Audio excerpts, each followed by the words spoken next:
16-26 Médias. Apprendre, Transmettre. et construire. Nous sommes avec le député et la sénatrice. Je vais commencer par la première question. Comment percevez-vous l'organisation de ces journées ? Je vous laisse répondre, Madame la sénatrice. Alors bonjour à vous deux d'abord. Eh bien écoutez, la journée là se passe avec une visite d'entreprise aujourd'hui, d'autres visites dans le Sud-Manche et ma journée dans le département, c'est à peu près ça, c'est des visites, des inaugurations ou des commémorations selon les journées. Voilà. À vous, Monsieur le député. Écoutez, bonjour à tous ceux qui nous écoutent d'abord et puis vous dire que moi je suis très heureux d'être là. Les colis service, on les voit sur la route parfois, mais on ne sait pas quelle est l'organisation et ça permet de se rendre compte comment concrètement ça se passe. On va vous l'expliquer. C'est 10 000 colis qui partent d'ici, c'est 160 salariés, 110 tournées. Pour l'élu, c'est intéressant de connaître tout ça. On ne peut pas connaître toutes les entreprises, mais c'est un exemple concret, d'où l'intérêt de visites comme celle-ci, des visites de terrain, comme on dit, qui sont souvent très intéressantes et très utiles et riches en contacts. Comment, en tant que parlementaire, appuyez-vous l'action des entreprises ?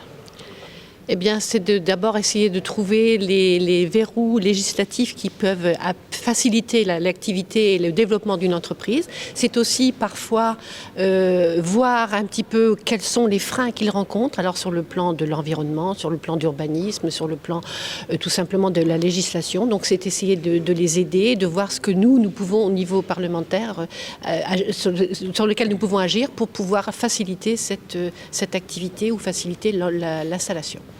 Et vous, Monsieur le député ? En réalité, double niveau. Il y a un niveau local et un niveau national, comme Béatrice vient de le dire. Au niveau local, c'est essayer d'être les interlocuteurs des entreprises en général, c'est-à-dire être à l'écoute de leur organisation professionnelle, être à l'écoute aussi des entreprises individuellement. On en a, nous, Béatrice comme moi et les collègues qui nous sollicitent pratiquement au quotidien. Alors je ne dis pas qu'il y en a 50 par jour, mais il y en a plusieurs par semaine, souvent, qui ont un petit sujet de ceci ou de cela, d'urbanisme, avec les impôts, d'incompréhension. Et donc, on essaie de faire le lien avec les services de l'État ou avec d'autres services, ça arrive, ou d'essayer de faire un SAV, un service après vote, pour expliquer aussi, c'est le deuxième étage de la fusée, ce qui a pu être voté au Parlement, Assemblée et Sénat, et puis aussi être à l'écoute de ce qui pourrait être bien pour nos entreprises.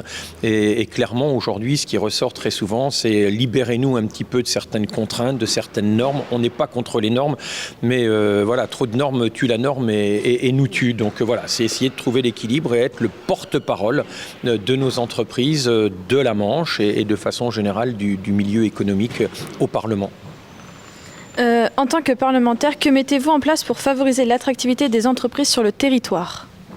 Alors que mettons-nous en place ? Eh bien, nous essayons, ce qui a été dit par les différents textes, de trouver des solutions. Mais l'attractivité du territoire, elle se crée déjà par des acteurs du territoire. Et pour pouvoir faciliter cette attractivité, eh bien, il faut apporter de développement donc, au niveau de l'urbain. Donc c'est ce que disait Philippe tout de suite. Il faut au niveau local essayer de voir comment on peut aider. Mais aussi développement au niveau des infrastructures et puis des logements. Parce que si on a des entreprises qui n'ont pas d'employés, le logement et de logements ou d'endroits où ils peuvent se loger parce qu'on a des loyers trop chers, eh bien l'entreprise ne trouve pas de personnel. Donc c'est tout un ensemble qui permet ce développement, cette attractivité et l'économie de nos territoires. Et vous, Monsieur le député ? Même type de réponse. En fait, il faut donner un cadre juridique, économique qui soit sécurisant et qui permette l'innovation, qui permette de travailler. C'est vrai pour les entreprises, mais c'est vrai aussi pour leurs salariés, bien évidemment. Et puis, il y a tout un tas de choses qui ne dépendent pas des élus, députés ou sénateurs, qui dépendent un peu de la dynamique des territoires et donc aussi des acteurs et des élus locaux. C'est telle ou telle ville, tel ou tel département, la Manche le fait, qui va se vendre. Parce qu'il faut se vendre, on est en concurrence avec d'autres territoires. Nous, on essaie de mettre en avant un cadre de vie qui est agréable et une sécurité qui est quand même plus poussée dans notre département que dans d'autres départements. On a 800 km de côte, on a des petites villes et des bourgs qui maillent le territoire, des services publics, des équipements. Donc tout ça, ça participe de l'attractivité et ça dépend du département, des élus, mais aussi aussi des acteurs économiques.